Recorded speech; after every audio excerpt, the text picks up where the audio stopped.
Hey everybody, this is Friday Night Chats with Kevin. And I'm Kelly, and today is your Friday, July 13th edition of Friday Night Chats. Friday the 13th. Friday the 13th. Ooh, we didn't decide to go with a we didn't killer do episode. The killer episode. We'll save that for Halloween. I'll do some of my favorite Halloween movies in October. Anyway, and he's got lots of them. Yeah, we do have nightmares of another sort. Yes, in this episode, though. Yes. So it was my mom's birthday was Tuesday, or would have been her birthday on Tuesday. Couldn't get up on Tuesday, so we went up and visit with my brothers on Wednesday. No, we went up on Tuesday. Oh, on Tuesday. No, her birthday was on Monday. Her birthday was Monday, and then we went up on Tuesday. Yeah, we went up on Tuesday because I couldn't get off work. I got off work on Tuesday, so we rolled up there and had a good time with the family. And then we decided to stay in a hotel, and we got a hotel in Williamsburg, which traditionally has never really worked out very well for us. Pretty much red flags go up anytime we decide to stay in a hotel in Williamsburg. Yeah, we should learn a lesson, but we haven't. So today we're going to talk about some of those experiences, but we're going to start with this latest one. It wasn't horrible as some of the ones we will mention a little later on. I think at this point we've been in just about every hotel. It feels like we've been at every mid-range hotel, which is our go-to. You know, a lot of folks will just say, well, I'm just staying the night and staying at a low-grade hotel. I learned that lesson going to my cousin PJ's wedding in Boston with my brothers. We stayed at a Motel 8 and fuck all that. We ain't Super 8. Yeah, Motel Super 8. 6. Not doing that again. Did they leave the light on for you? Yeah, they left the condoms in the stairwell. So yeah, no. Not doing that again. So we pretty much hover in the mid-grade. We've gone high-end, expensive. We're not a couple fancy times, but we're not fancy folks. And when you walk into the hotel and you're not quite sure how it works. Yeah. Remember when we went to Myrtle Beach? We were like, "Oh my god!" Although that was one of the best hotels we ever stayed in. Yeah, that was really nice. Awesome. But when we go to check in, you check in, and it was like a den. It wasn't like a desk that you went to. You just sat with somebody, and they sat across a desk, like a table. Like an office. Yeah. Yeah. No. Anyway, that was not a nightmare travel story. That was one of our better. That was one of our better stories. But Williamsburg has traditionally been just a bad idea for us to stay there. Love Williamsburg though. Oh yeah, it's great. Don't get us wrong. Go to Williamsburg. Go to Williamsburg. There's nice stuff there. It's real pretty. The food is fantastic. The people are real nice. The hotels are shitty. A lot to do. Yeah, there's a lot to do, but the hotels are shitty. Not all of them. The one we stayed at this week was not bad. No, and I think that we're the lowest of the mid-grade. We stayed at La Quinta, which is kind of the lowest of the mid-range hotels. You know, not bad, but I think that we're so trained to look for all the oddities and weird things that could happen that we kind of notice. Every little thing, maybe. The parking lot wasn't great. The situation in the parking lot was not great. It was confusing. Yeah. And then when we got back from visiting with family that night, we got in the hotel elevator, and the lights in the elevator were out. So when the doors closed, it was like pitch dark in the elevator. There was just an emergency light up at the top, and then hopefully the buttons would light up. I couldn't even see the numbers on the button. I was like, I'm hoping I'm pushing the right button. And let me tell you what creepy is. Creepy is a damn elevator with no lights in it. Yeah, that was really weird. Yeah. Yeah. Thankfully, we didn't get stuck in the elevator. Oh my God. Can you imagine? No. And the elevator, most elevators, you hear something or you feel it moving. Not this one. You just felt like you were just in a black space. Maybe when you have no vision, you lose your sense of motion. I felt it moving, but I didn't feel it moving at all. I was just like I was in a hole in space. Is where. So that was odd. And then the bathroom was very small. Yeah. So like if you're, so you'd have to go in the bathroom, go to the one end, close the door, and then you could come back around and sit down on the toilet. Yeah, the toilet. The lights were kind of a pain. Couldn't figure those out. Yeah, they were. Most of the hotels they have the lights, so they're kind of easy. There's either a switch by the bed, or the lamps themselves have a switch on the bottom, or they're touch lamps. One of the three. These one you had to reach up all up into the shade and hunt down the switch and turn it on or off. And one of them I went to, I said, well, I need a little bit more extra light over here. And I hit the switch and nothing turned on. Son of a bitch. That wasn't, I mean, that's all nitpicky stuff that we certainly wouldn't like complain about any of that to anybody. Yeah. But their Wi-Fi and the hotel itself must have been in like some kind of weird dead zone because we couldn't get connected to the Wi-Fi and we could not get cellular signal while we were in the hotel. No. Which is not good for either one of us because we're very mobile device dependent. We figured we got back, we try to relax a little bit, throw Impractical Jokers on, and it tiled out. It was so bad we couldn't even watch it. It was like, all right, that was the most annoying part. But again, all of those things were minor and compared to things we have experienced in our travels before. So the title of this episode is Travel Trouble. And so I made a list, and when we started putting it like on a list, it's a lot. Yeah. Not all of these hotels are in Williamsburg, but a good, I'd say a good 40 some odd percent is. Like our first one. Our first one. Yeah. Our first anniversary. Yeah. So we didn't do like a traditional honeymoon like some people do. They like plan out a 2-week vacation in some exotic place. We didn't do that. We got a couple days off. It's some early summer or something. I don't even remember. Yeah. It was our anniversary. It was February. Yeah, that's what it was. And we decided we'd go to Williamsburg because it's not too far away. It's not terribly expensive, and it wasn't. But we ended up in 3 hotel rooms in 2 days. So we got to the first hotel, and there was just a mix-up with the reservation. Yeah. And when we got into the room, it was 2 full-size beds. And that, I can't even remember the last time I laid on a full-size bed. No, we saw that and we were like, nope. So Kevin's like, no, we're not staying here. They didn't have another room to switch us to. So Kevin went down to talk to them at the desk while I used their Wi-Fi and made a reservation at our second hotel. So we basically just checked in and then turned around and checked out. They didn't charge us. So that was nice of them. That was a Country Inn and Suites. Country Inn and Suites, yeah. I think it was a Country Inn. No, it was ended up at a Country Inn and Suites. Yeah, we decided. It was a Days Inn, maybe? I don't remember. No, it was not Ramada. It was Hilton Garden. Really? Yeah. We decided to go to Hilton Garden and they just didn't have a room. So we get a room at the 4 Point Sheraton. Yes. Which on the outside looks like a nice little hotel. Yeah, it was nice looking. Yeah. And we went in and they were like, all right, do you mind if we put you on the first floor? I was like, I prefer to be on the first floor. Yeah. As you'll know why as we get down this list. Yeah. So we're like, sure. So like, all right, go to the elevator and then, hit lower level. So it wasn't the first floor. It was the basement level. Yeah.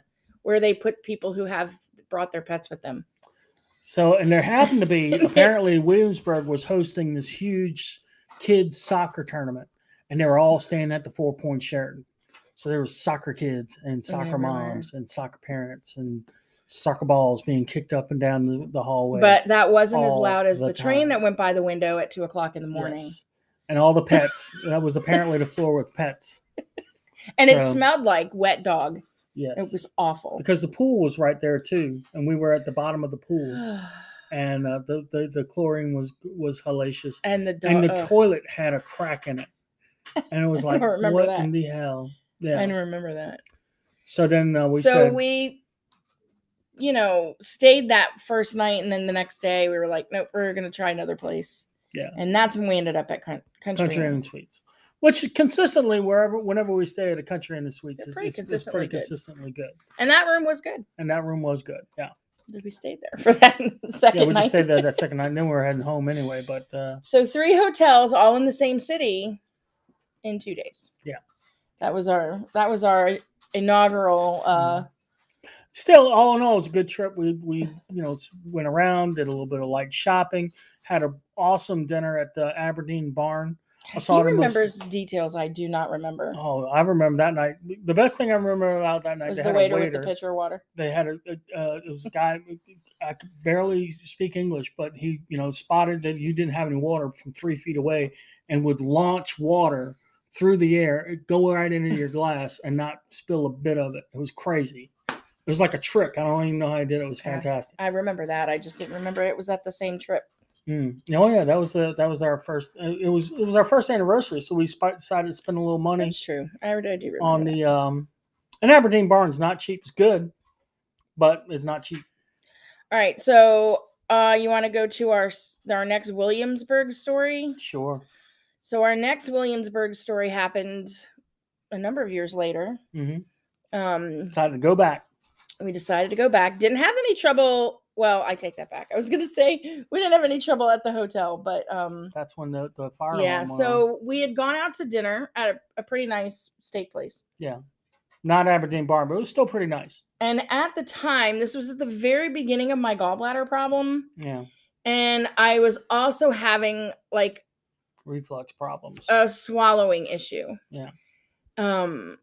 And so my reflux, I found out later that my reflux had caused some scar tissue in my esophagus that needed to be stretched. But we had gone to the steak place and I was being really careful not to cut anything into cut small pieces of things because I was, having this issue.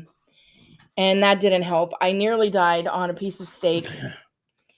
And then I went into the bathroom at the restaurant. I will never, and was just like sick. Because my anxiety then started kicking in, and then everything just goes downhill from there. Yeah.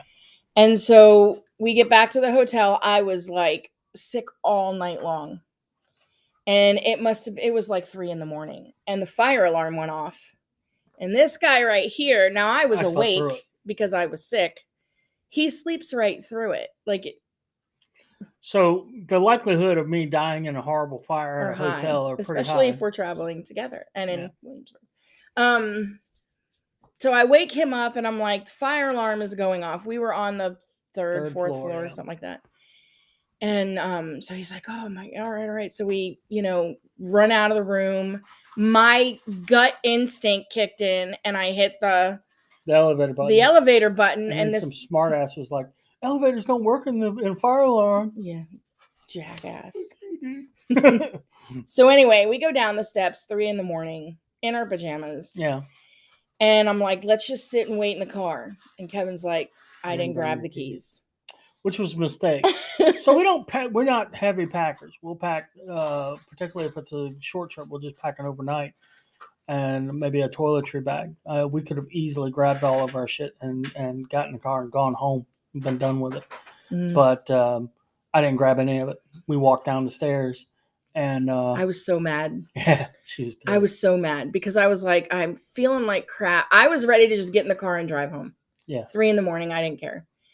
And he's like, oh. So I don't know. 2 hours we waited outside with a bunch of people all with pissed tons off. Of people all pissed and fire department and Turns out it was just a hotel employee decided to catch a smoke right under a fire alarm. I'm hoping that guy got fired, but I don't generally wish bad things on people, but I hope that guy got fired. Ironically, that is not the only time I've been in a hotel when the fire alarm's gone off in the middle of the night. That is the 3rd time that's happened to me. Once when I was younger and we were in Baltimore, my family, and we were up on 9th or 10th floor. And the fire alarm went off in the middle of the night and we went down that many flights of steps in our pajamas because some drunk guy pulled the alarm. And then another time it went off, but we were in a motel, where you pull up and park right in front of but you still have to evacuate the building. So my whole family is in our car, in our station wagon, and waiting for them to tell us it was okay to go back in while we watched this poor old man with a walker with wheels on it. And he was walking and he went off the curb and he started his thing went ahead of him and he was trying to run to keep up with it. And we all just sat like it was this movie playing out in front of us. He didn't get hurt. Dad got out and made sure he was fine. But yeah, so, yeah. What was the next one? The next one I have on my list is when we made the reservations for our first trip to Nashville. Yeah. So we wanted to go somewhere far enough away that we didn't need, but close enough we didn't need a plane, but far enough away that, it was far enough away. And we decided on Tennessee. I went when I was a kid, when I was like 12 with my brothers and my cousin. And we went and I went with my buddy Chuck. We did a little bit of time in Tennessee and West Virginia. Don't say you did time in Tennessee. Yeah, sorry.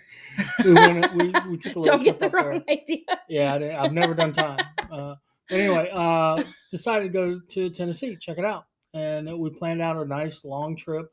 We did 3 days 2 days in Chattanooga.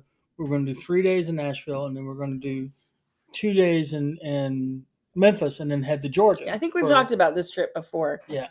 But like 2 days after we booked the Opryland Hotel in Gaylord Opryland Hotel, if you get a chance, it had mid-range prices for us. They had mid-range prices for a really good room, and they even gave her a discount for being a teacher, which is one of the things we started asking after that. I don't know, was it that trip or was it the Christmas trip where we got the rooms for like $59? I thought that was the Christmas trip. The Christmas trip, they were doing $59 because it was after the hurricane, or after the flood. Anyway, they were $100 a night for a room that was normally $300 a night. Yeah, they gave us our rooms for $59 a night at the Gaylord Opryland, which they're like 200 plus a night rooms. Yeah. But they had a flood and flooded out the whole first level of the hotel. And if you've ever been there, it's a massive hotel. Yeah, it's a beautiful hotel. We've stayed since then, and we'll maybe get into that a little bit later. But we will. It's on the list. It's on the list, yeah. But this first time, so we had to abandon hotel, and we booked another hotel that was pretty close to it. And it was the first time we stayed at a Hyatt place. And if you get a chance to stay at a Hyatt place, which is the higher of the mid-range, it was a good hotel. It's a good hotel. And we had a good time there. But the simple fact that they got flooded out as soon as we made the reservation, it's like we have this cloud hanging over us. And then we went back to Nashville for Christmas a few years later. Yeah. And my sister and her family met us there. We stayed at the Opryland Hotel, and we did all the fun. Like we made the gingerbread cookies and we did the ice. Yeah, but the first night we were there, we got separated. I forgot about that. I'm adding that to the list. I totally forgot about that. So Paul and Liam went their separate ways. They were separated from us for whatever reason. And it was me, Jen, Kelly, and Cole. And we started getting alerts on our phones. The Jen, Paul, and Kelly and I all got alerts on our phone. We're looking at our phones as tornado warning. At the time, Cole had this deep-seated fear of tornadoes, and here's one. Bad weather in general, but yeah. So they're starting to... We're trying to keep it quiet from Cole, like... Hoping we can just get him into the room or something. But no, they started announcing it, like, you got to get everybody on the first floor and into the hallways. Shit. Oh my God, that was the worst. Cole's starting to lose it a little bit. We go into this crowded hallway, trying to find some place that isn't like tuna-packed, sardine-packed hallway. We make our way to this little side hallway that led to like an exit, and we parked there, which was kind of a cool place. I can see the door. I have claustrophobia when I'm in crowds of people. Like when people are packed in like sardines, I cannot do that. And so I'm like, I can see the door, and I get it. If this tornado hits, I'm right by the door. I was sitting in front of the door. I don't even care at this point. We were fine. It was like, oh my God, 2 hours we waited. But the cool thing about that, because, we were making as best of a bad situation as we could. We sat in one spot where we weren't, super heated in the sardine can. There were poor people who were like just out of the pool. Yeah. And they were in their bathing suits. And it was bad. Oh, it was so awful. But the coolest thing was the first two cool things. One, the staff started dropping toys off to every little kid. They came around with like a Santa sack full of like toys and things not for the kids. Super expensive stuff, but water for cookies everybody, and whatever. All kinds of snacks, food, and toys for all the kids. Clearly, they've been through that before. And the most miraculous thing, here's Cole, who's super afraid of tornadoes, and they keep saying there is a tornado warning on the loudspeaker. But there was this other young little girl who kind of started losing her shit a little bit. And Cole sees this, and he turns on, because he's like Robin Williams. When he sees something like that, he turns on, and he goes into his act.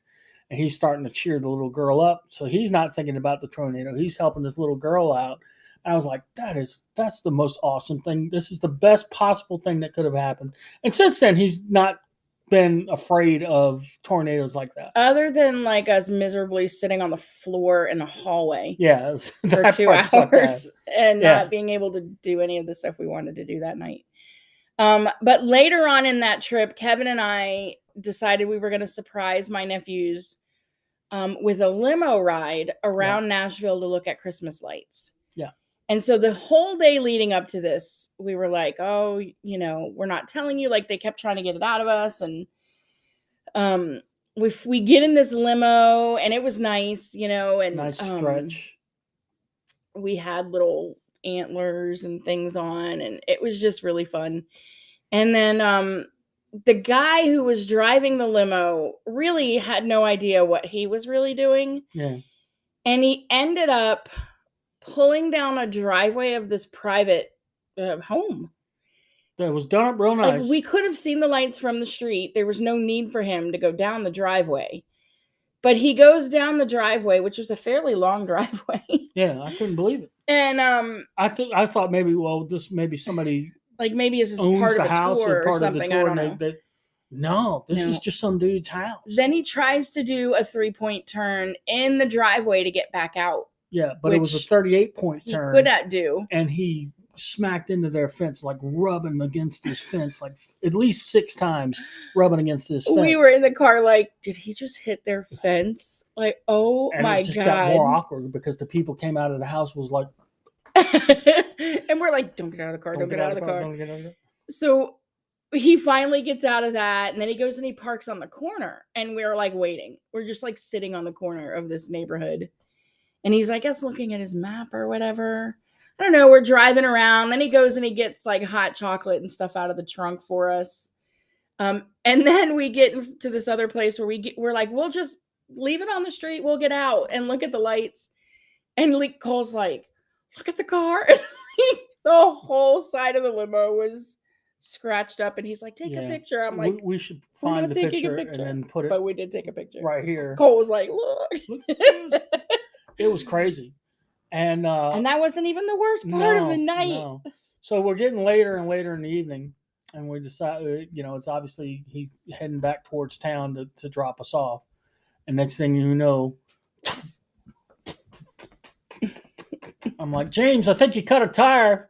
He goes, yes, sir. And he keeps going. He drove on it for it felt like a long time. Finally, he stops, and I'm like, and he stops, and he's like, I got to call another limo. Cole's like, I got to go to the bathroom. And we were on like a very busy like highway road. Yeah. I mean, it was a business area. Like there were malls and stuff around. And I think that's what he was after. We were in a stretch where there wasn't a whole lot, and he stopped it where there was a mall, but you know, or a strip mall. And then Cole's like, I have to go to the bathroom. And James is like, well, I'll take the tyke across the street if you want. I'm like, hell no. No. Oh, nay. I got it. Oh, nay, yeah. I got this. So I take him across the street, come back. And then another limo shows up. It's going to drive us the rest of the way. So we pile in the other limo, and we're going back. It's freezing cold out. I go to roll up the window because for whatever reason, the window was down. I go to roll up the window, and the last 3 inches, it will not close. So I'm getting blasted in the face by winter. He's getting blasted in the face. And the rest of us, my sister and I and Kevin too, were like kind of smack talking the driver. Talking shit about James. About the other driver because he really did a terrible job. Yeah. And we were like in hysterics, just like going over the night and how bad of an experience. And he, you know, he's definitely losing his job and like just kidding the whole time. And we opened up the door. We got to the hotel. There's James.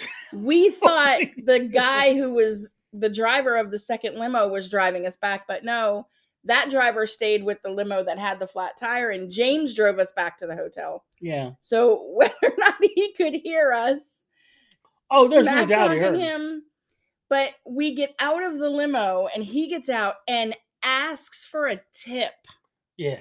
Remember that? Which was we were part like, of the deal. No, the tip was included when we booked it and all. He's like, I don't think so, sir. I was like, oh, we're not complainers. Like, we don't call but we did on that one. Yeah. We were like, Yeah, they took off half off of that, and they gave me a little extra, a little more than half off because of the tip thing. So they were cool about it, and they fixed it. But it was just like, we laugh about it now. And we were laughing about it all through it. Like, there was no point in the night where we were pissed because it was just such a ridiculous thing. And it was so typical of something we would try to do. The boys were hysterical the whole entire time. We were hysterical the whole entire time. It turned out to be funny because it was such a train wreck. But yeah, we won't ever do that again. Yeah. So that was our Christmas in Nashville adventure. One quick little thing. This is kind of funny too. We went to this thing called Ice, which was all ice sculptures and ice. Everything was made of ice. Cool. Everything's made out of ice in there. And they have this thing where you go up and there's an ice slide, and we're watching people slide down, and it's all fun and games. And I put my fat ass on this slide, and I go down 2 feet, and I get stuck. Don't. I was like, shit. Oh my God. Scooching my head down. I really thought my sister and I were going to need medical care because we were laughing so, and of course Liam and Cole are like running up and going down. And they were lapping me. They were just lapping me. Kevin's like trying to scoot himself down the rest of the slide. It was so funny. I was like, that's why I don't get on the slide. Yeah. It's not a slide. It's not a slide. If you went back and watched John Panette from last week. Okay, so we've also had adventures. So we've had adventures in Williamsburg. We've had adventures in Nashville. Mm-hmm. We have now we've had some adventures coming up in Winchester, Virginia, which is one of my favorite places in the world, on the planet. Yeah. I love Winchester, Virginia. And I think we've talked about it, like the Mark Miller markers. There's the Apple Orchard where they have the setup and they open up the thing, and it's the best place you can stand and get the smell. Yeah, we've talked. Yeah, we've talked about that. So we went up, and we've been there many times without a problem. And we don't ever really stay at the same place. We always kind of pick. The first time we went up there one time with her mom and dad, it was their anniversary. Yeah, we stayed at the George Washington, which is nice. Primo. Nice. That was really nice. Yeah. But we don't pay that kind of money on just a weekend adventure. So we get into this hotel room, and there are literally stink bugs all over the curtains in the room. Yeah. And I know. Like, that was a big bugs are So I go down and I'm talking to the front desk, and they're like, well, I think there's a problem, but we'll try and see if we can put you in another room. But if we can't find one without the stink bugs, it's like, well, Jesus Christ, how hard can this be? So they move us into this other room, and the second room was fine. Yeah, the second room was fine.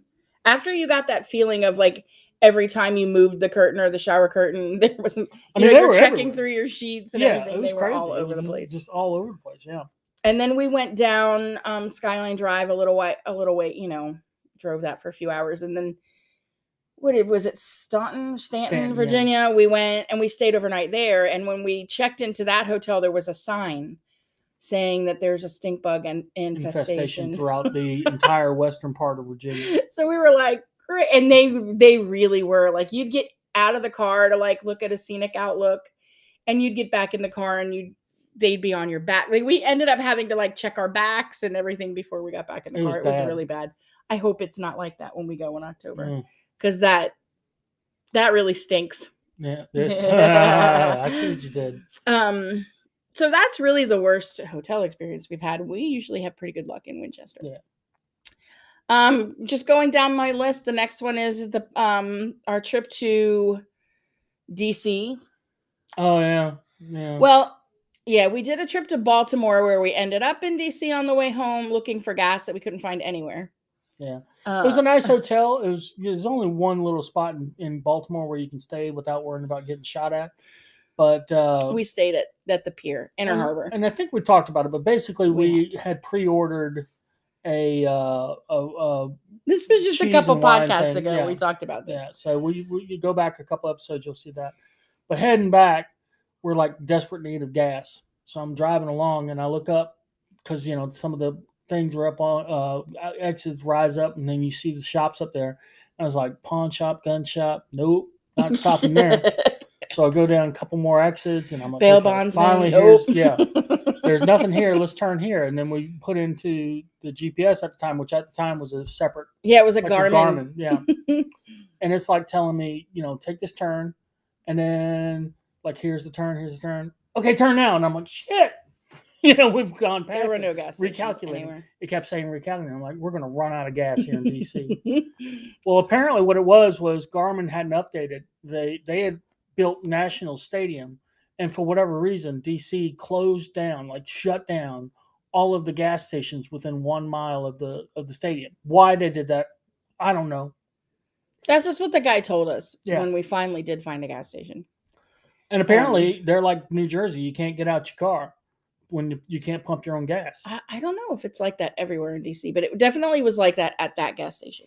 We were frustrated. Yeah. Well, your fear of running out of gas. Yeah. We were in Connecticut one time, and we stayed in a nice hotel. We actually stayed in a nice hotel for a wedding, and there was an event going on in the hotel. Which we didn't know about we didn't know about ahead of time, but Kevin and I were sitting like down in the lobby area. Well, even before then, remember what happened in the elevator? In the elevator? Oh, God. We got on this elevator, right? We just got back from some sort of lunch or dinner, some with the family, but it wasn't the wedding or anything. I think we went and drove through my hometown. Yeah. Where I was born. Yeah. And this girl, who's a big girl, like big, real heavy girl, wearing just enough to cover her nipples and a string bikini and a fishnet over it, was there. And then we were like, friend was like, something's not right here. Yeah, so it was a little weird. Then we started to notice that all these, bigger women all over. I didn't really notice the people. Yeah. I didn't notice. I mean, I noticed her just because of how she was dressed. And it was a nice, like it was not the kind of hotel you'd expect somebody to be dressed like that. Yeah. But Kevin and I were sitting the next day, I guess, in the lobby, and we were going to breakfast. Was it a couple that came over and they said, "Oh, are you here for what was the name of it? Ample Beauty Convention?" And we were like, "Oh." We were like, "No." We're like, oh, sorry. We're sorry. Apparently, it was a convention for like large people who had met on the internet, like this group on the internet, and they were meeting in person for the first time. And God bless the women that are confident in wearing things like that. I am not one of those women. I try to be, but I support you. But we were just like, whew, okay. That explains a lot. Totally. The outfits that we were seeing. I was like, yeah. But at that same hotel when we were leaving, the elevator was broken. So we had to lug all of our luggage and everything down. We were on the 4th floor. Our luggage, mom and dad's luggage. Yeah, that's right. I had to lug everybody. Poor Kevin was up and down the steps, trying to get everybody out of the hotel. So that was our New England adventure. Yeah. So carrying this trip, we're going to go back south again. I'm just going down my list. Oh, back to DC. Accidentally ended up at the Pentagon. Pretty sure our car got x-rayed. Oh, it super got x-rayed. We drove up. What we were trying to do was see if there was a memorial or a little park for where the plane hit the building. Yeah. But you can't just roll up on the Pentagon. We did. We did. And it was a mistake. And those people made sure we understood. You messed up. You need to turn around. Kevin had his hands up. He was like, "I'm sorry. I think we made a wrong turn." The guy was like, "You sure did." Yeah, because we drove through like a Star Trek sensor pad. I mean, it was crazy. He's like, "We're gonna scan your vehicle," and then while the guy's talking to us, there's a dude with like a mirror doing that number under the car, looking under the car. Oh, it was my God. It was like a vacation. Chevy Chase should have been in the back seat. Yeah. I said, we just wanted to see the park. He goes, "Well, you can't park anywhere here. You got to park way over there and walk under that bridge." And I was like, "No, yeah, we don't want to see it. We don't want to see it. We'll pay our respects right here as we're getting x-rayed."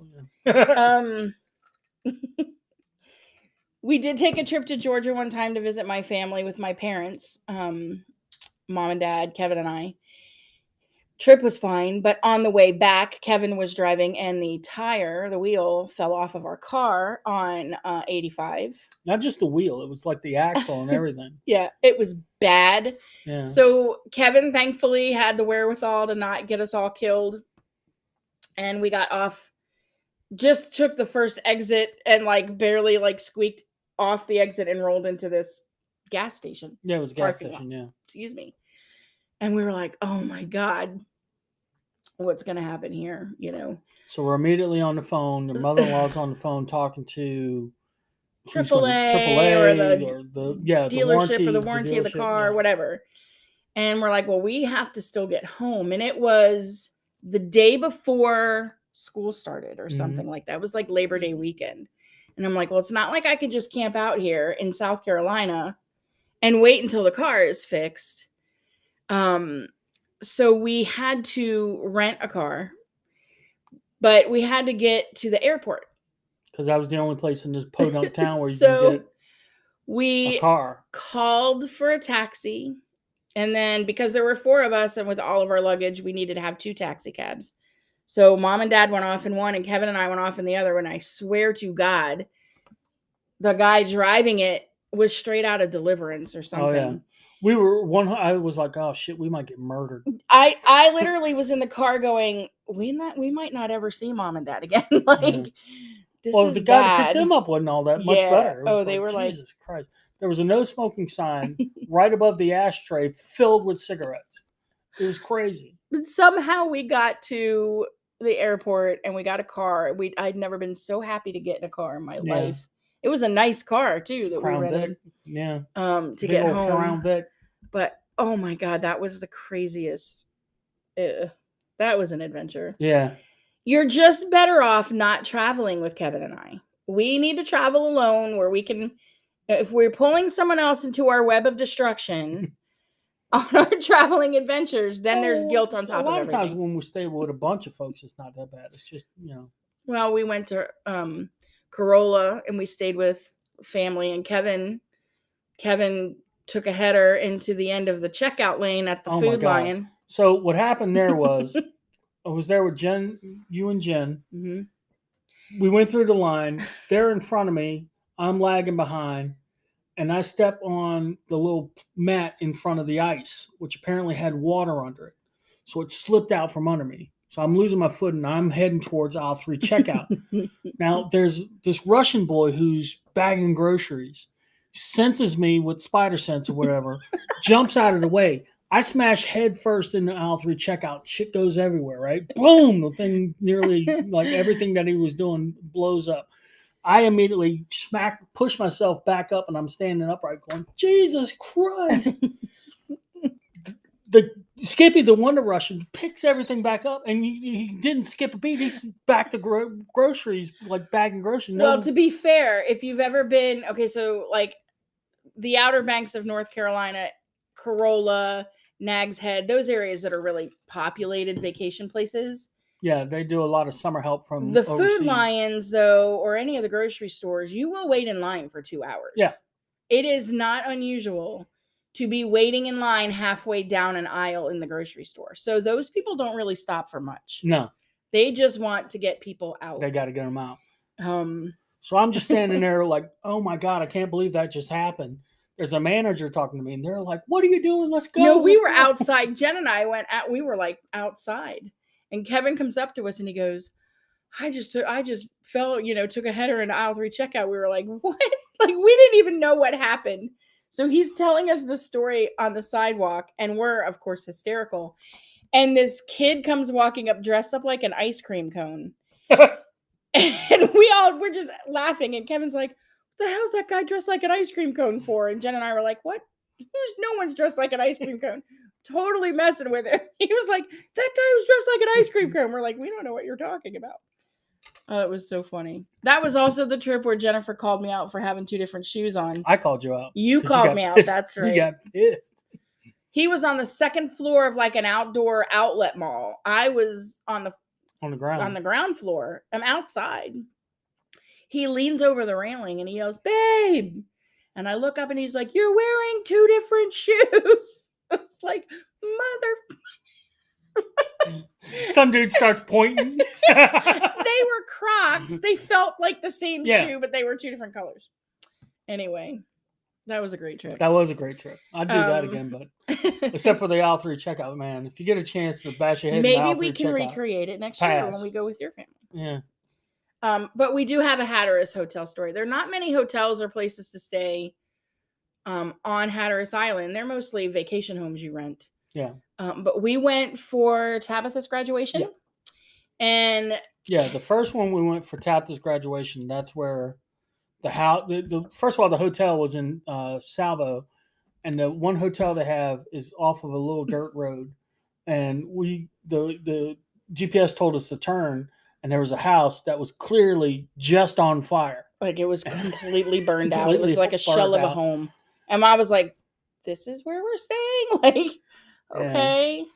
And the room itself wasn't that bad. I mean, it was not bad. No. Except for it was small. Yeah. And the bed was very close to the wall, and Kevin found out bright and early the next morning. Because I stood up and I didn't have a shirt on or anything. But my nipples were touching this cold ass wall, my nipples and belly. And I was like, oh shit, scooching along the wall. The first thing I always do when we get into a hotel room is I crank the cold air all the way down. And when we were in Williamsburg this weekend, we walked in, I'm like, oh no. Nope.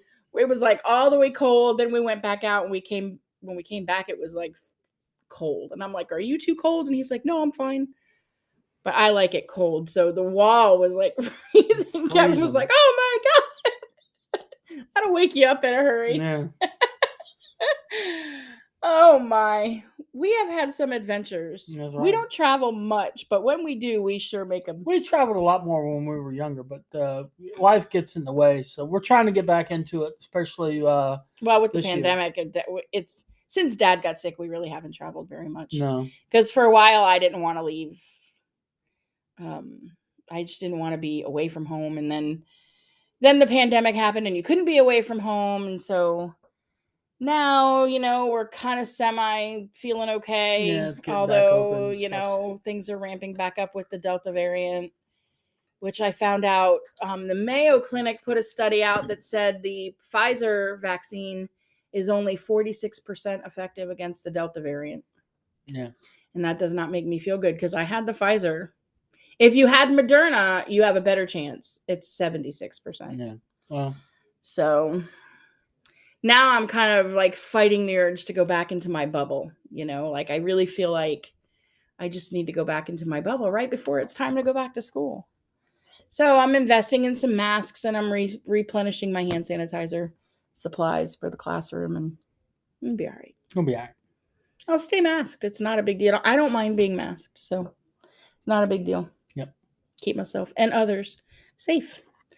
So anyway, we have another trip planned in October. Who knows what will happen? Remember when we first bought the Santa Fe, the red one? Yeah. And we had OnStar or something like that. Yeah, we had OnStar. And we accidentally called her. I went to hit the button. I hit the wrong button. I hit the emergency button.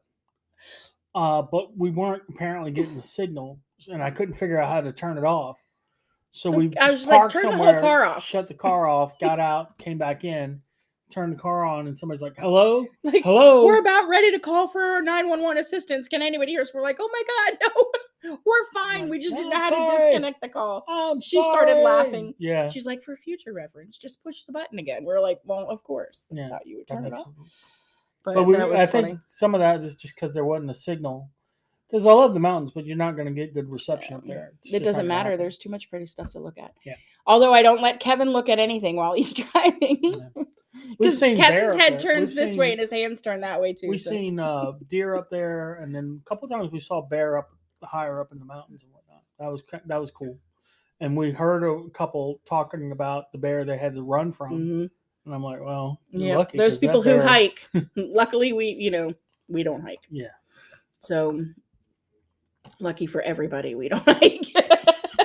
Although I guess the people who are running from the bear would have rather had us around because they can run faster than us. We might not be able to outrun that bear, but I can outrun you. Right? Yeah, you think so until I hit you in the knee. So we'll keep you updated on our travel troubles as they continue to progress. When we come back from our little break here, we're going to do table topics. Yeah. Oh, one other quick thing. This is the 4th anniversary of Tilly coming to live with us. We rescued Tilly 4 years ago today. And it was well worth it. Yeah. Or she rescued us 4 years ago today. Yeah. However we want to look at it. So here's the thing. We went away for a day. And she sleeps in our room with us. She sleeps in the bed, under the covers, all the way down at the bottom.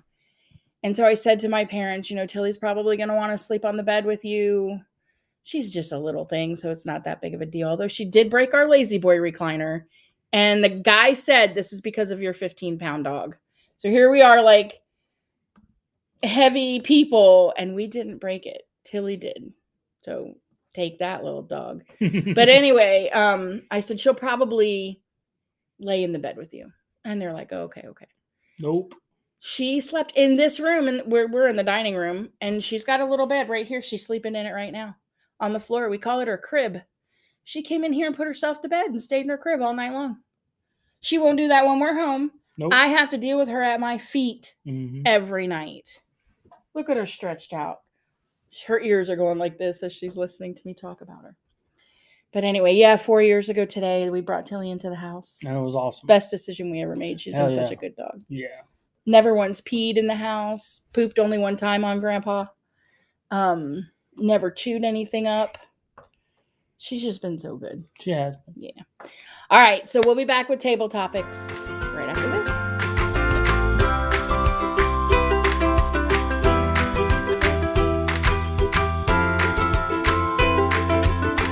And we're back. Welcome to Starbucks. Welcome to Starbucks. So this is going to be funny. One of the things we did today, we were cleaning up a little bit, and my mother-in-law decided because she trying to be good about her sugar, so we decided to stay off sugar, and she got a bunch of syrups and whatnot for sugar-free syrups for her coffee. Yeah, and lots of them. Yep. So here they are, right here. You'll see the pictures. So we have our own little coffee bar now. So we do. Anyone come over? Get yourself an espresso machine. The coffee's a little bit pricey, but it's worth it. It's really good stuff. So they say. I have not had a cup of coffee at home since we switched off the regular coffee pot. Really? Yeah. I need to do something about that. I don't like the foam on the top. Yeah. Well, there's something we can do about that. Yeah.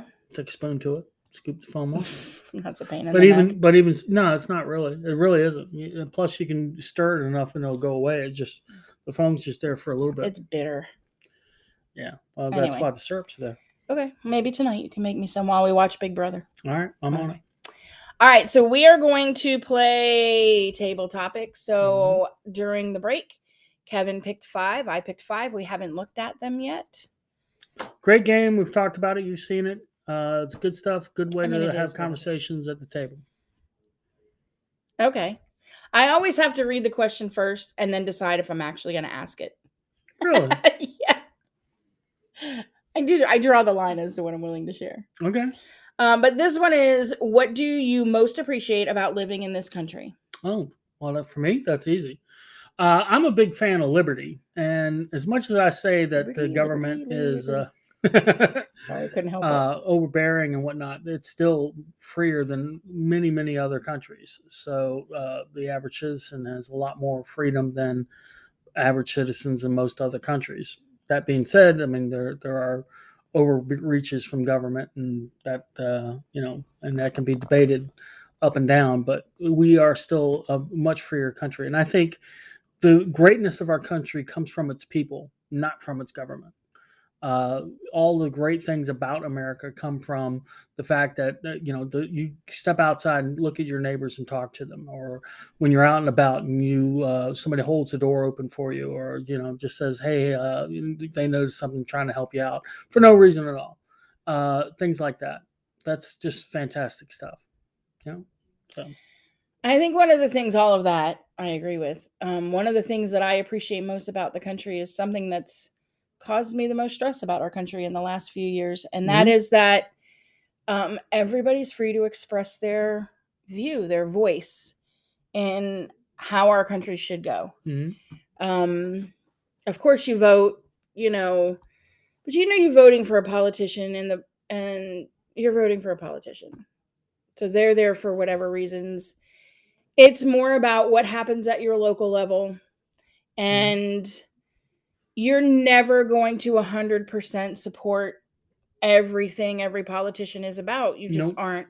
So you have to just know the things that are important to you and then go from there. To me, I'm looking more at the social end of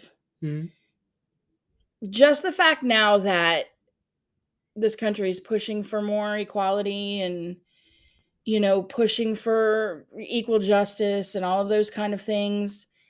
That kind of stuff could not happen people have a voice and they have the right to be heard. And as much as sometimes you see these demonstrations and these protests and all of that, and you might not agree with what the people are doing, but they have the right to do it. Yeah. And I think that's one of the things that it pushes me to, I did a thing today, a school thing on equity in the classroom. And I was going to post this little bit on YouTube. So on Facebook a little later if I can find it.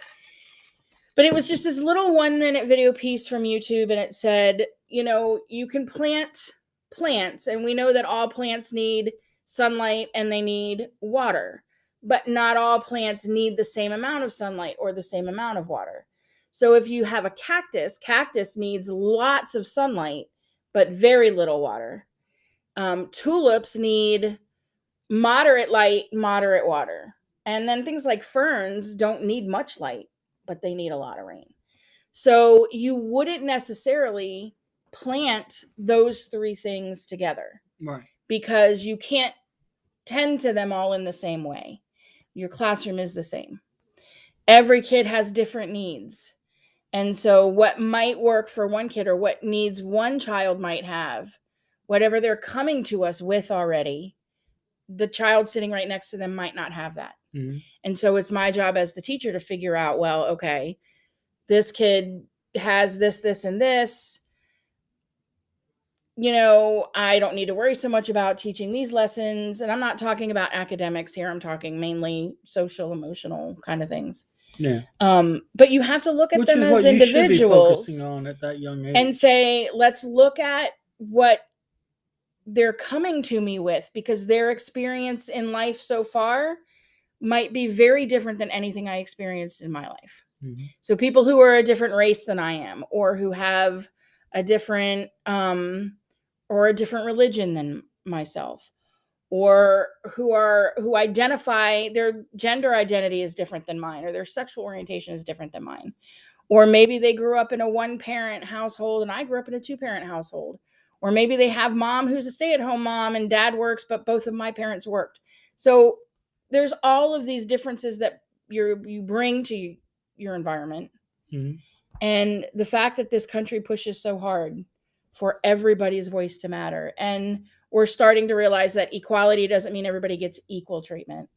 Everybody gets what they need to get them the most success they can get out of life.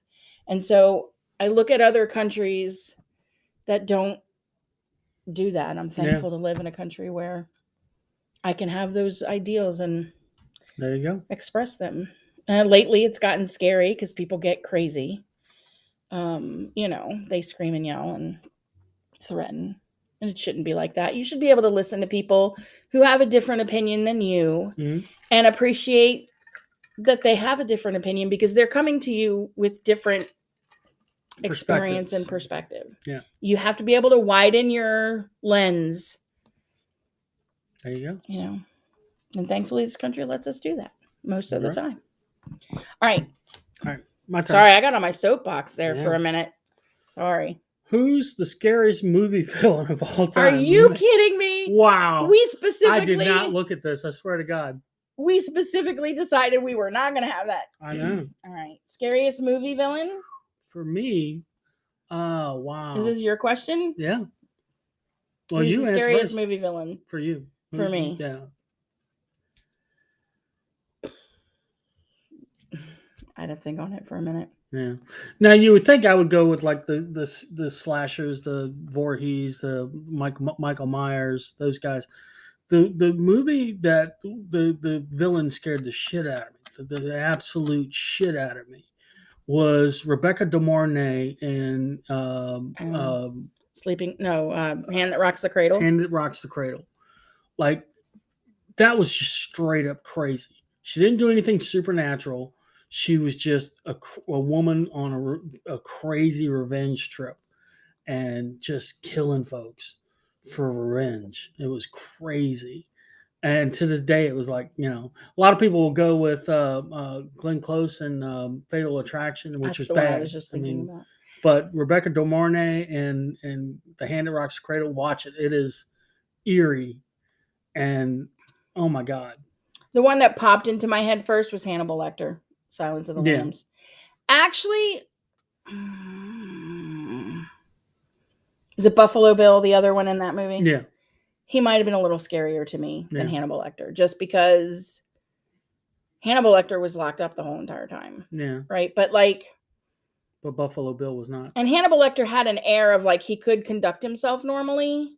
He wasn't just like a, indiscriminate killer, where I feel like Buffalo Bill might have been more of just an indiscriminate whack job. And that's more scary to me, I think. Yeah. I don't know. I go back and forth. Do I want the calculating cool killer or the complete whack job? I don't know. Bit of trivia. Scary. The guy that played Buffalo Bill also played the captain in Monk. Huh. Yeah. All right. All right. Next question. On you.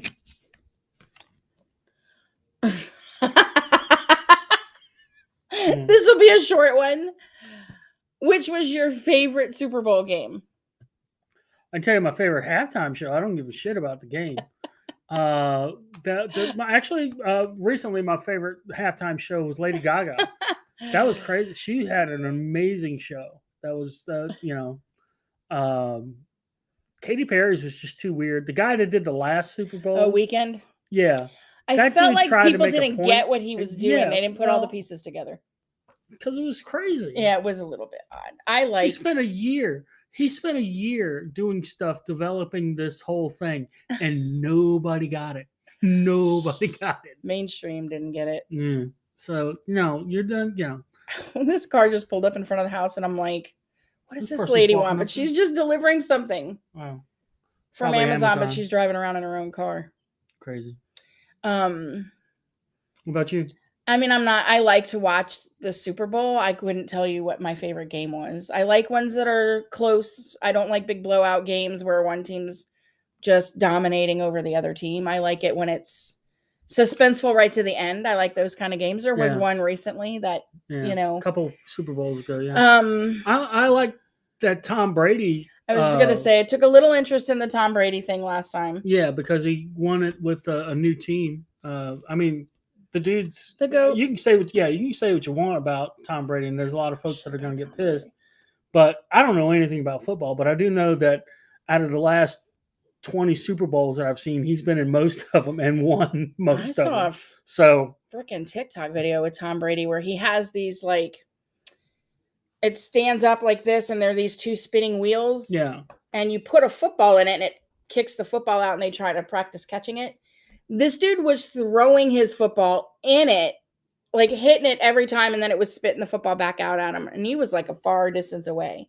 Yeah. And it's amazing that his aim with his... And he's our age. I know, it's crazy. And Walt Flanagan's a huge fan. Walt Flanagan. That's the only reason I really know Tom Brady, to be quite honest with you, because of Tell Him Steve Dave. That's it. Turning this way. I don't know. We're not moving, but my favorite halftime show recently would have to be Lady Gaga too. Yeah. I mean, I thought she did a great job. Yeah, she was fantastic. Yeah. So that was great. All right. So we actually had more to talk about than I thought. Yeah.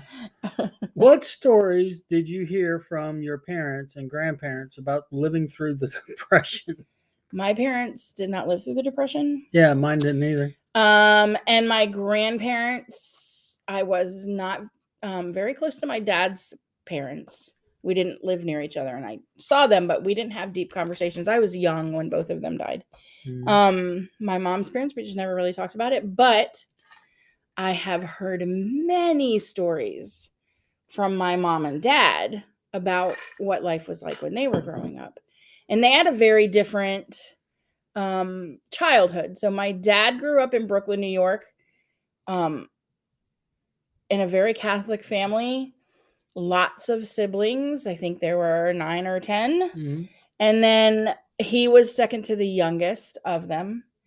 So there was a lot of experience on his parents' part by the time they got to my dad. And then his sister, he only had one sister, and she was pretty much right in the middle. And I think he shout out Aunt really, Pat. yeah, shout out Aunt Pat. I know she watches every week.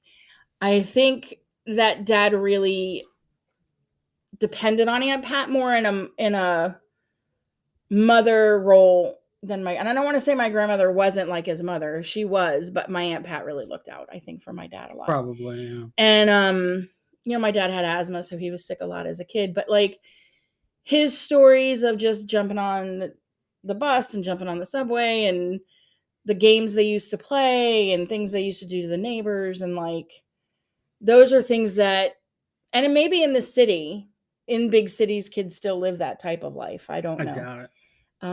But just seemed like he had a lot more freedom and a lot more independence at a really young age. My mom grew up in a beach town. So she grew up here in Virginia Beach, and her parents owned like, I don't want to say a bed and breakfast, but it was like a place where people could rent rooms out, that were staying at the beach, not vacationers, but like, I don't know. And so there were people in and out of her house all the time. And so she grew up pretty independently also, just up and down the beach. It was just a different time. Yeah. They don't get a lot of how we do things now. And, I like, did you wish so-and-so a happy birthday? Yeah, I texted them or I left a message on Facebook, just isn't good enough, and that's just how things are done now. Yeah. How about you? I know your parents didn't live through depression either. Yeah. So. And I barely remember my grandparents, but, my parents, I'm trying to remember if they were tell us stories about when they were kids. I mean, I guess they ran, like they were both from Massachusetts, and they would talk about that a little bit, then moving down here. But most of the stories they told. So they both had a lot of siblings. How many siblings did your dad have? 3? He had 2 brothers and 2 sisters. So there were 5 3 sisters. So there were 6 of them in your dad's family, and your mom had 4. Yeah. So see, my dad had 9, and my mom, it was just her brother. So they have very different, 4 and 6s. Once you're over 4, you know what I mean. You barely count them after that. But they didn't talk much about. Not really. We always, the stories we always told were stuff that was going on with all of us. Mm-hmm. Because the stuff that happens to me and her. My family, that just was the regular shit. Nothing's better though than getting my dad started on telling his stories, and he's got them from childhood, when he was in the Navy, when he lived in Connecticut, when he lived in upstate New York, like. And your cousins eat it up. Yeah, everybody loves the dad stories. Yeah, everybody loves Uncle George's story, because we went up and visited with one of your cousins, and they crowded around him telling, and he's funny though. He's just funny. It was crazy. It was great. We actually, last Christmas, I got a thing called Storyworth. And so Dad gets a question. I actually should look at that and make sure that the questions aren't running out. I might need to choose them. But he gets a question every week that he writes an answer to. And then at the end of the year, they put all of that into a book. Yeah. Because, and I think he's doing it a lot of like based on his childhood. Mm-hmm. So it'll be interesting to see that. And Aunt Pat, I got to talk to you about my 23andMe, because it is finding cousins. I have no idea who they are. Like people way back. And I'm like, I kind of sort of recognize the last name a little bit. And I'm trying to like put pieces together. I don't know who is who, but I'm 100% down with doing a Zoom chat with Aunt Pat.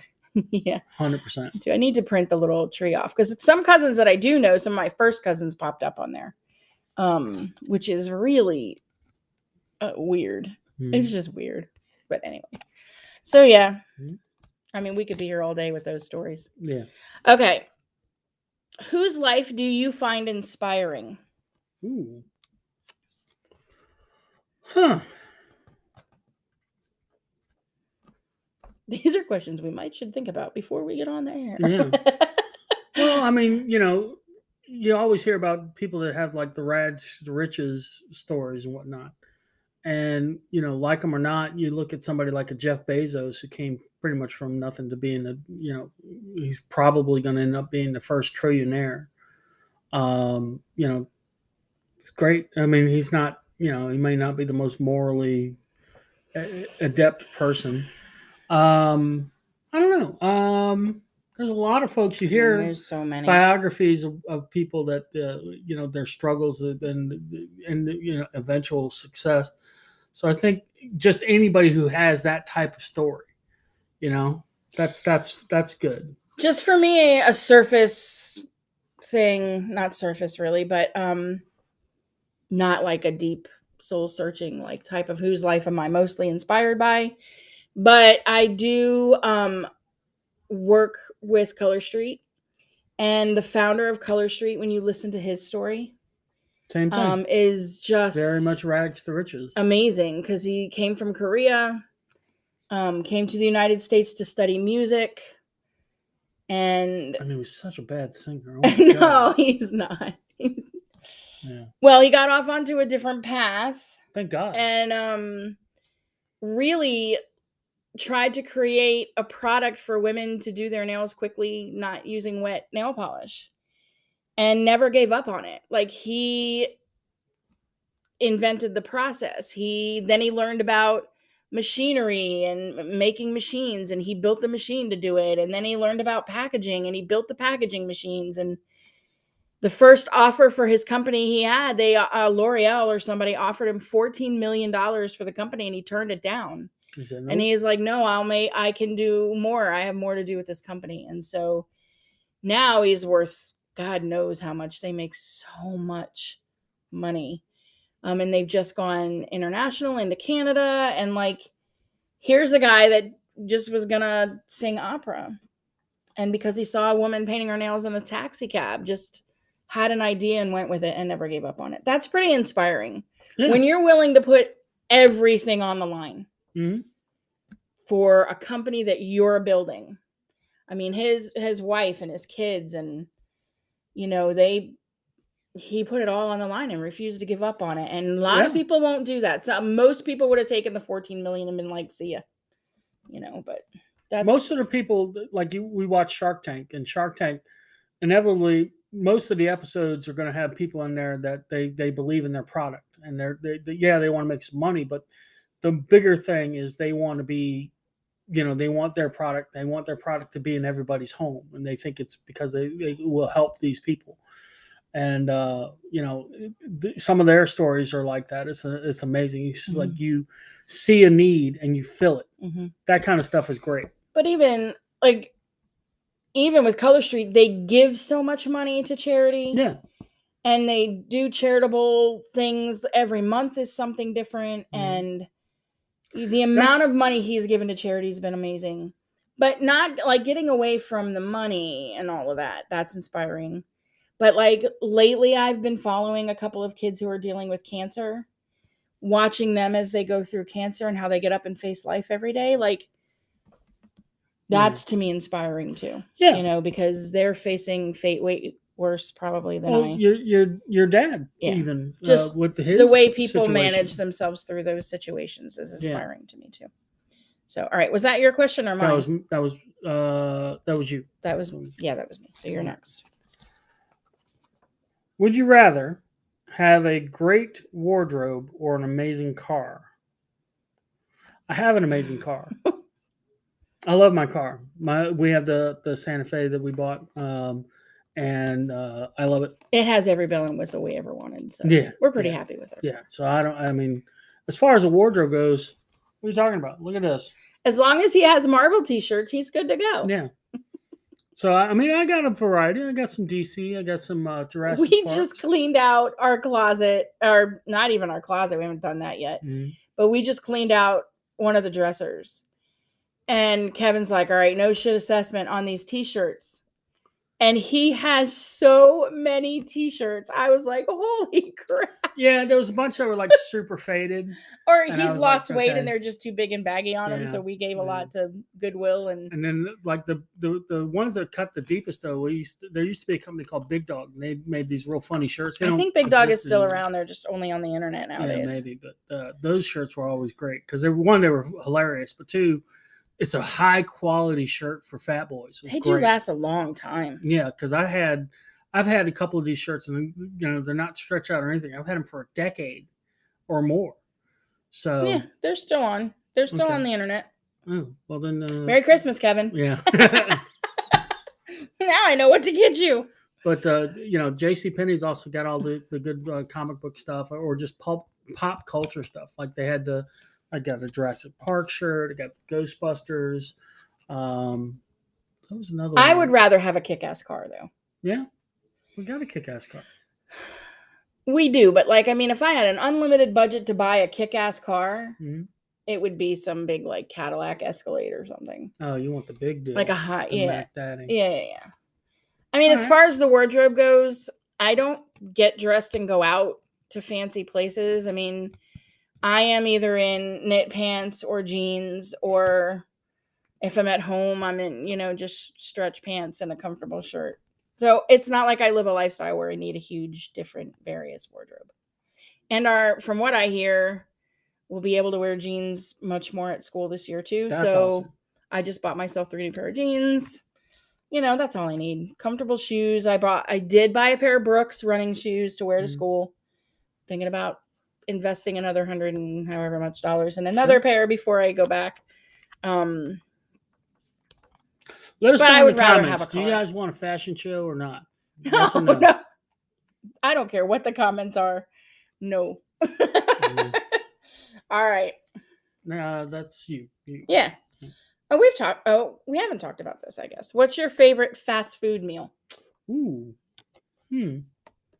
There's a lot. There's nothing wrong with having a good burger from somewhere. And as far as fast food goes, I like me personally. I like the Wendy's or Burger King Whopper with cheese.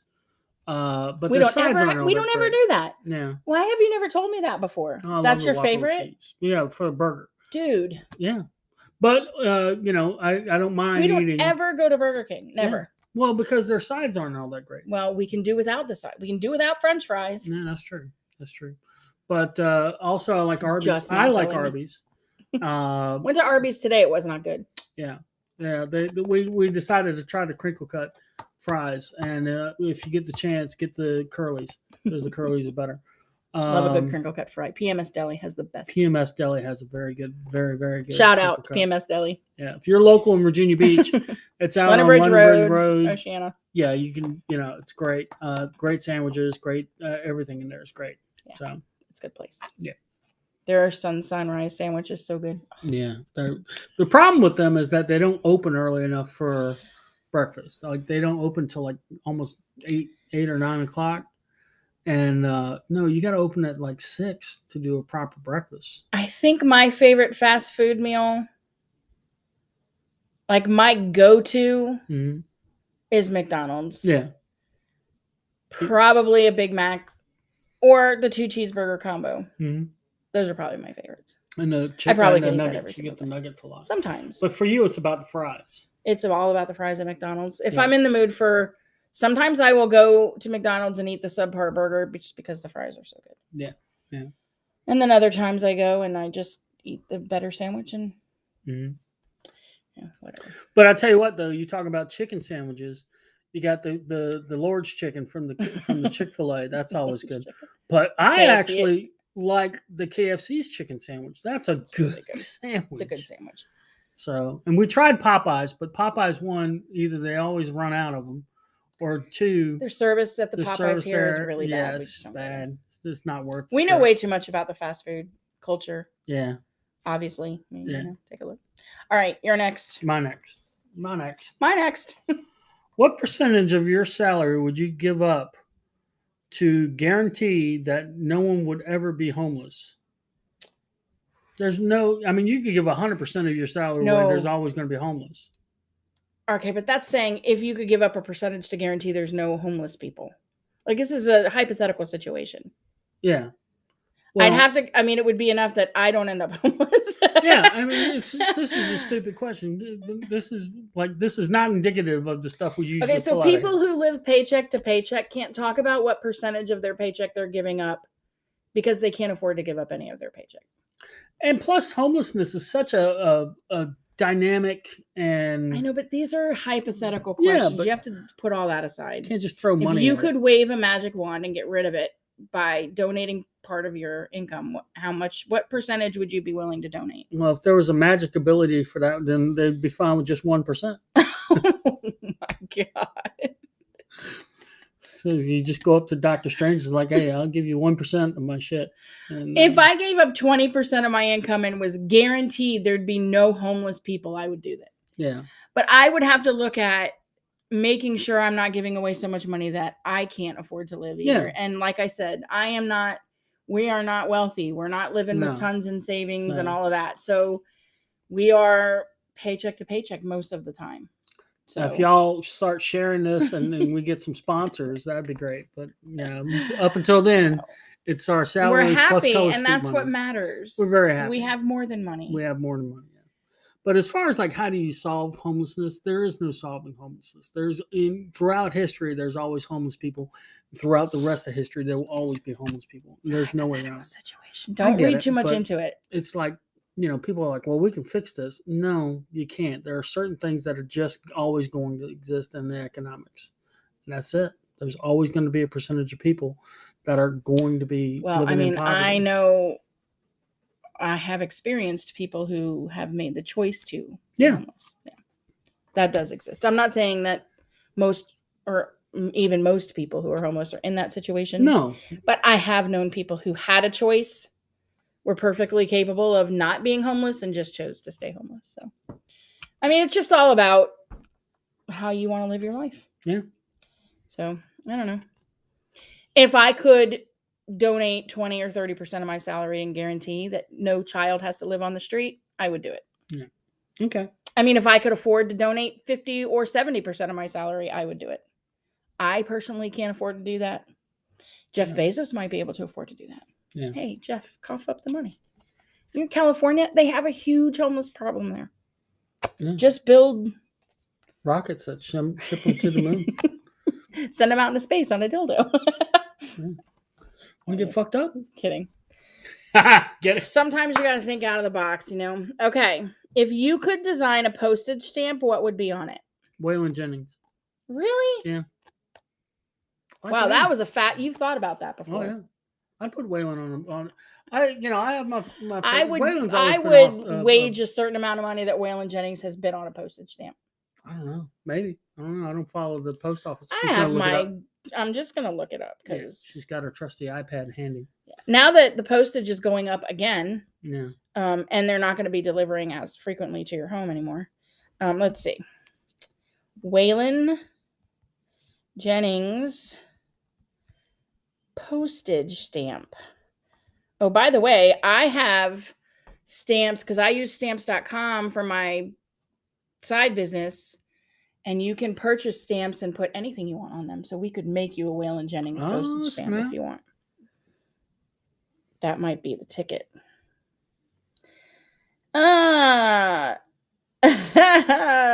Is there?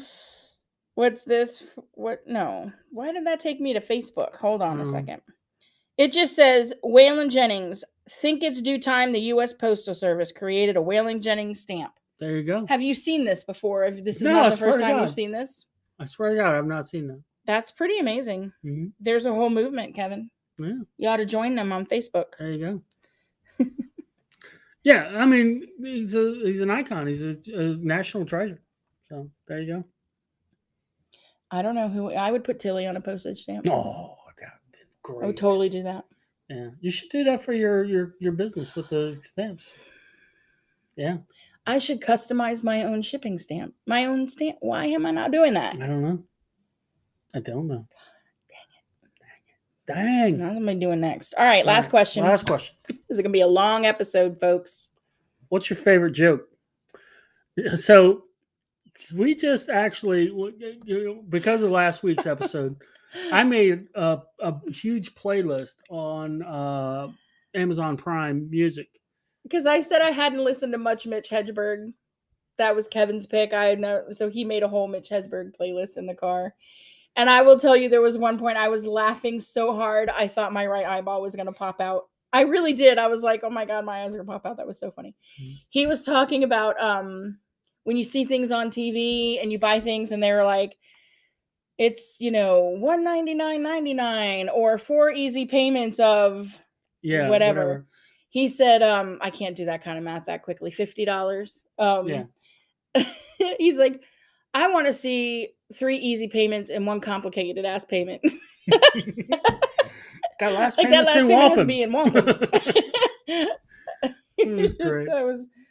That was just so funny. I don't know what struck me so funny about it. I guess when he said wampum, it's just ridiculous. But that was funny.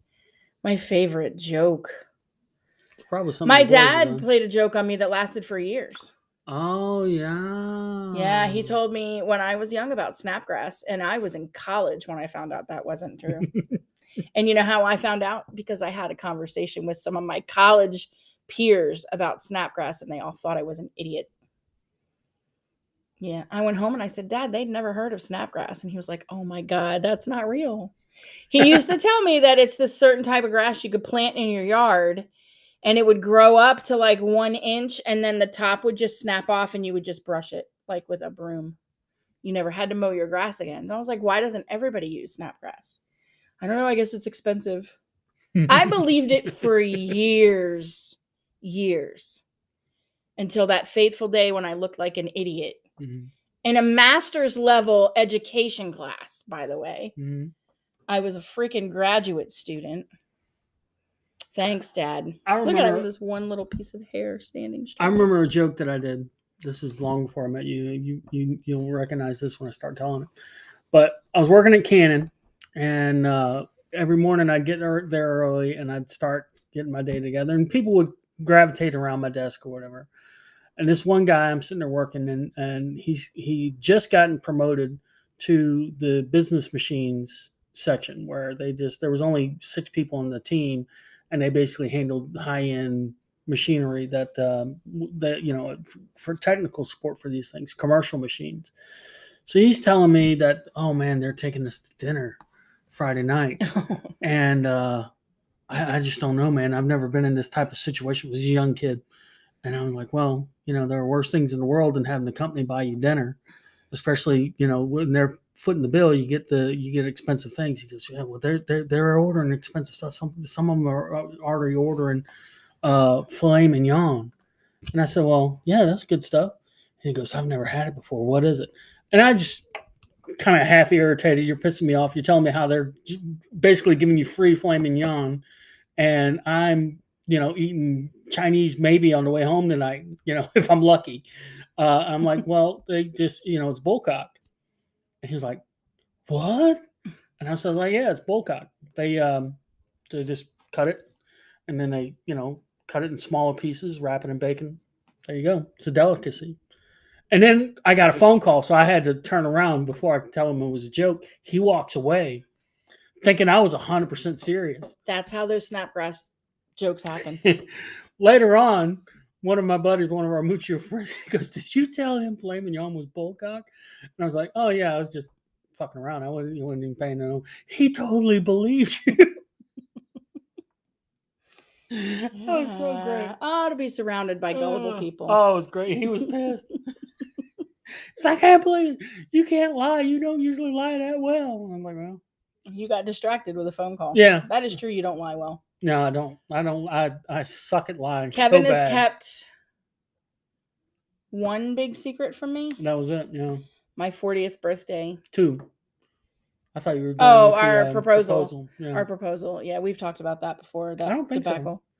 So. Oh, really? Yeah, I don't think we talked about it. Maybe we'll talk about it next I'll have to look back. Yeah. I feel like we did. But my 40th birthday, we were having a party, and he arranged for one of my best friends to fly out and surprise me from Texas. That was pretty cool.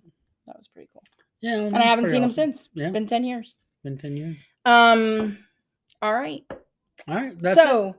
our TikTok video of the week we picked this week just because it was hilarious. It just struck us funny. Yeah. So this is the one we're going to show you. So stay tuned for that. We will see you back here next week on the Friday night chats, August, 13 plus 7, 20. Yeah. Woohoo! Woohoo! Due to technical difficulties, we had to re-record our ending because we had the sound problem. All right. But here we go. We'll see you next week. Bye, everybody.